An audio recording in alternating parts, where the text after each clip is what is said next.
اور وہ غصہ دل کے ساتھ اس طرح کھیلتا ہے جس طرح سے بھور میں پھنسے ہوئے سفینے کے ساتھ ہوائیں کھیلتی ہیں.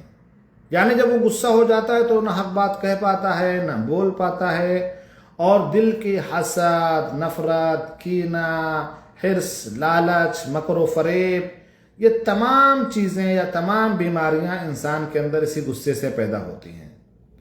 تو میرے بھائیوں اور دوستوں، جب انسان غصہ ہوتا ہے تو وہ جو آپ کا کھلا ہوا دشمن ہے یعنی کہ شیطان، ان الشیطان للانسان عدو مبین، یہ غصہ آتا ہی کیوں ہے؟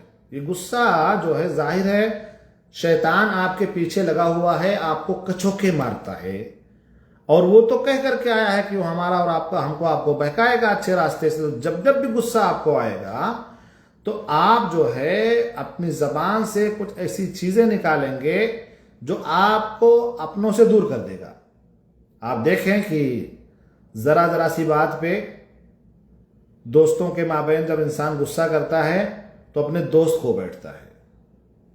ماں باپ کے ساتھ بیٹھا ہوا ہوتا ہے، غصے کو برداشت نہیں کر پاتا ہے تو ان کی شان میں گستاخی کر بیٹھتا ہے. استاد اور شاگرد کے بیچ میں ذرا سے غصے میں دیکھو مار پیٹ ہو جاتی ہے، اور انتظامیہ اور بچوں کے بیچ میں ذرا سے غصے میں جب انتظامیہ کنٹرول نہیں کرتی ہے تو بچوں کا اخراج کر دیتی ہے. ذرا سا غصہ کیا آیا کہ موسیٰ علیہ السلام نے اس کو مارا تو اس کا کام ہی تمام ہو گیا. تو غصہ ہے خطرناک چیز، اور یہ شیطان کی طرف سے ہے. اسی لیے آپ دیکھیں کہ جب کہا گیا کہ انسان جب غصہ کرے اور جب وہ کھڑا ہو تو بیٹھ جائے، بیٹھا ہو تو لیٹ جائے، وضو بنا لے، نہا لے، تاکہ وہ غصہ شانت ہو جائے. تو میرے بھائیوں اور دوستوں، ہمیں اور آپ کو اس جانب دھیان دینے کی ضرورت ہے کہ اپنی زندگی میں ہم اس نسخے پر عمل کریں. کوشش کریں کہ زیادہ سے زیادہ ہم ریلیکس رہیں، زیادہ سے زیادہ نرم باتیں کریں، کسی ایسی بات کی طرف ہماری گفتگو نہ جائے جو ہمیں اور آپ کو آپس میں گچھم گچھا کر دے، لڑنے لگے. آپ دیکھو بھائی کے بیچ میں باتیں ہوتی ہیں، غصے میں کچھ ایسی باتیں انسان سے نکل جاتی ہیں کہ بعد میں اتنا شرمندہ ہوتا ہے کہ اپنے بھائی سے آنکھیں نہیں ملا پاتا ہے. بھائی بہن کا رشتہ جو اتنا مضبوط اور اتنا پائیدار ہے، ذرا سی بات کو لے کر کے انسان غصہ کر جاتا ہے اور اس رشتے کو ختم کر دیتا ہے. یعنی کہ رشتے کو کاٹ دیا جاتا ہے اور یہ کہا جاتا ہے کہ نہ تو میرا بھائی ہے اور نہ میں تیری بہن ہوں، یا بھائی یہ کہہ بیٹھتا کہ نہ میں تیرا بھائی نہ تو میری بہن. تو اسی طریقے سے میرے بھائیوں اور دوستوں، یہ ہمیں اور آپ کو بڑے مسائل پیدا ہوتے ہیں. اس لیے ہم انشاءاللہ آپ کے سامنے کچھ باتیں بتائیں گے، اور آگے ہم غصے کے جو ظاہری اثرات ہیں وہ بھی آپ کے سامنے پیش کرنے کی کوشش کریں گے. امام غزالی، جب غصہ انسان کرتا ہے تو اس کے بعد غیبت، چغلی، جھوٹی گواہی اور نہ جانے کیا کیا کچھ نہیں کر دیتا ہے. یہ سب کب ہوتا ہے؟ جب انسان غصہ کرتا ہے تو کسی کے خلاف غیبت کرنا شروع کر دے گا، اس کی چغلی کرنا شروع کر دے گا، جبکہ وہ کچھ دنوں پہلے اس کا اچھا دوست تھا، کچھ دنوں پہلے اس سے اس کی اچھی بنتی تھی، لیکن ذرا سی کسی بات پہ اس کو جو ہے غصہ آیا، اب وہ سامنے والا دنیا کا سب سے خراب انسان بن چکا ہے. جتنی بھی بری خصلتیں ہیں سب اس کے اندر موجود ہیں، ورنہ وہ کچھ دنوں پہلے اسی کے ساتھ بیٹھ کر کے سفر کیا کرتا تھا، اسی کے ساتھ بیٹھ کر کے چائے پیا کرتا تھا، اسی کے ساتھ بیٹھ کر کے کھانا کھایا کرتا تھا، اسی کے ساتھ کھیلا کرتا تھا. کس چیز نے آپ کو اس پر ابھارا؟ کیونکہ آپ خفا ہو گئے، شیطان آپ کے پیچھے لگ گیا، اور شیطان تو ہے، ان شیطان للانسان یجری مجری الدم، ان شیطان للانسان عدو مبین. تو جب اس کو موقع ملا، اور موقع کب ملا؟ جب آپ غصہ کر گئے. تو جب آپ غصہ کر گئے تو پھر وہ آپ کو کچوکے لگاتا رہا. امام غزالی رحمۃ اللہ علیہ فرماتے ہیں، انہی کی بات کو ختم کر کے انشاءاللہ میں اپنی بات کو ختم کروں گا. کہتے ہیں اللہ تعالیٰ نے غصے کو آگ سے پیدا کیا ہے، پھر اس کو انسان کی فطرت میں گوندھ دیا ہے.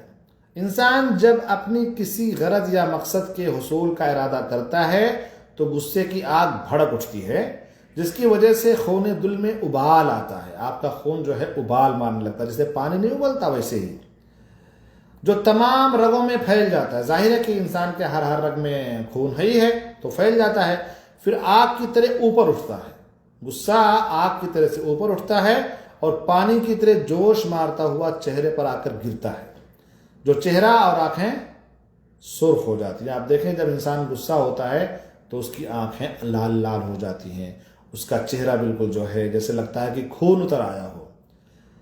تو اگر خاص طور سے اگر کوئی گورا چٹا ہے تو ظاہر ہے کہ اس کے چہرے پہ بالکل خون سا اتر آتا ہے. جب غصے کی آگ بھڑک اٹھتی ہے تو آدمی ہر نصیحت کو سننے سے بہرا ہو جاتا ہے، بلکہ اس کا غصہ مزید بھڑک اٹھتا ہے اگر وہ اپنی عقل کی روشنی حاصل بھی کرنا چاہے تو ناکام رہتا ہے، کیونکہ اب وہ جو سوچنے سمجھنے کی صلاحیت تھی وہ ختم ہو چکی ہے. کیونکہ اب آپ کے اندر غصہ بھڑک اٹھا ہے اور غصے کی دھوئیں نے اور اس کی ابال نے آپ کو چاروں طرف سے گھیر رکھا ہے، جکڑ رکھا ہے، اور آپ کے اندر سوچنے سمجھنے کی ساری صلاحیتیں مفقود ہو گئی ہیں. بلکہ بسا اوقات یہ آگ اتنی بے قابو ہو جاتی ہے کہ دل کو زندگی بخشنے والی رطوبت کو ختم کر دیتی ہے اور انسان غصے کی حالت میں مر جاتا ہے. آگے ہم آپ کو بتائیں گے، ایک ریسرچ بتائیں گے انشاءاللہ کہ یہ جو دل کے امراض ہوتے ہیں، جو ہارٹ اٹیک ہوتے ہیں، اکثر ان لوگوں کو ہوتے ہیں جو زیادہ غصہ کرتے ہیں. تو غصے کی وقت دل کی یہ حالت ہوتی ہے، وہ سفینہ جو سمندر کی گہرائیوں میں طوفان کے گھیرے میں آ جاتا ہے، اس کو سلامتی کی امید غصے سے بھڑکے ہوئے دل سے زیادہ ہوتی ہے.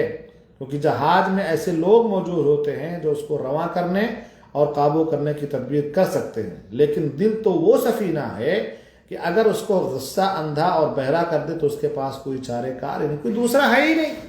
وہ بیچارہ جو دل تھا، جس کے اندر سوچنے سمجھنے کی صلاحیت تھی، آپ اس قدر غصہ ہو گئے کہ آپ نے اس کے سوچنے اور سمجھنے کی صلاحیت کو بند کر دیا کمرے میں. اب وہ کام ہی نہیں کر پا رہا ہے. اب آپ کے اندر انتقام کی آگ بھڑکی ہوئی ہے اور آپ کا جو دل و دماغ ہے وہ ایک گندی چیز کی طرف چلا گیا ہے. اس لیے میرے بھائیوں اور دوستوں، ہمیں اور آپ کو ضرورت ہے کہ سماج اور معاشرے میں لوگوں کو جاگرک کریں اس کی طرف، ان کو بتائیں کہ غصہ اچھی چیز نہیں. آپ غصے کو دیکھ لیں کہ آتا تو اکیلے ہے یہ، لیکن جب جاتا ہے تب نہ جانے کتنے رشتے ختم ہو چکے ہوتے ہیں، کتنا ہم اپنا نقصان کر چکے ہوتے ہیں، کتنا اپنوں کا نقصان کر چکے ہوتے ہیں، کتنا اپنی بیوی کا نقصان کر چکے ہوتے ہیں، کتنا اپنا گھر کا لوگ نقصان کر لیتے ہیں، ٹی وی پھوڑ دیتے ہیں. آپ دیکھو جو کرکٹ کا میچ ہوتا ہے، خاص طور سے انڈیا پاکستان کا، اب تو خیر کم، پہلے جو ہے اتنے مجنون قسم کے لوگ تھے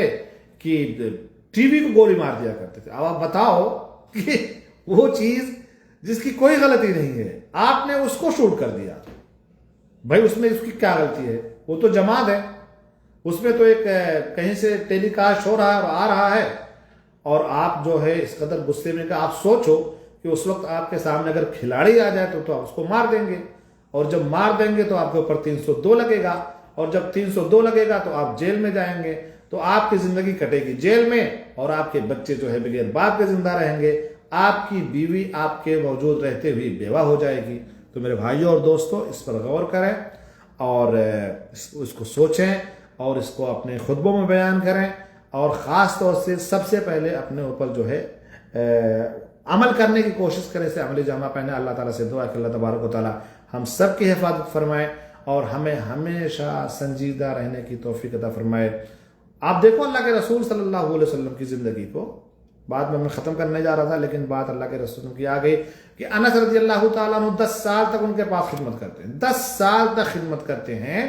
اور حضرت انس رضی اللہ تعالیٰ عنہ کا بیان ہے کہ اللہ کے رسول نے ان 10 سالوں میں یہ نہیں کہا کہ انس تم نے یہ کام کیوں کیا، یا انس تم نے یہ کام کیوں نہیں کیا. سبحان اللہ. ہم اور آپ ہیں، دیکھیں اپنے گھر میں ہنگامہ مچا دیتے ہیں، ذرا سا دال میں نمک کیا زیادہ ہو گیا، بیوی کو آپ نے سنا دیا.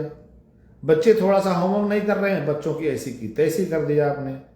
مطلب گھر میں ذرا سی گندگی ہے، کہیں صاف نہیں ہوا، آپ نے مارا، پورا گھر کو اپنے سر پہ اٹھا لیا ہوا ہے. کول رہیے، نرم گوشہ اختیار کیجئے، سارے مسائل کا حل ہے. غصہ کریں گے پہلے آپ کا نقصان ہوگا، آپ کے ارد گرد لوگ جو استے بستے ہیں ان کا نقصان ہوگا. اس لیے میرے بھائیوں اور دوستوں، اپنی زندگی کو ہمیشہ انجوائے کریے. زندگی آپ کی ہے، جائے گی تو آپ سے جائے گی، پریشان ہوں گے تو آپ پریشان ہوں گے.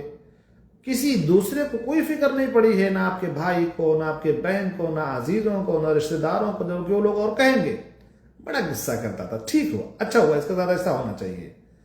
تو رشتے آپ کے ختم ہو جائیں گے اور آپ اس بھرے میدان میں بھری دنیا میں اکیلے کھڑے رہ جائیں گے. اس لیے میرے بھائیوں اور دوستوں ضرورت ہے اس بات کی کہ اپنی زندگی سے انجوائے کیجیے. انجوائے کرنے کا صرف ایک طریقہ ہے کہ سب سے پہلے تو قرآن و حدیث کے مطابق عمل کریں, اپنی زندگی گزاریں, کیونکہ ہم ایک مسلمان ہیں. مسلمان ہونے کے ناطے ہمارے پر فرض ہے کہ ہم قرآن و حدیث پر عمل. اگر آپ نے قرآن و حدیث پہ عمل کر لیا تو یہ حدیث آپ کے سامنے ہوگی, لا تغضب لا تغضب لا تغضب, غصہ نہیں کرو غصہ نہیں کرو غصہ نہیں کرو. وصلی اللہ علی نبینا محمد وعلی آلہ وصحبہ وسلم. والسلام علیکم ورحمۃ اللہ وبرکاتہ.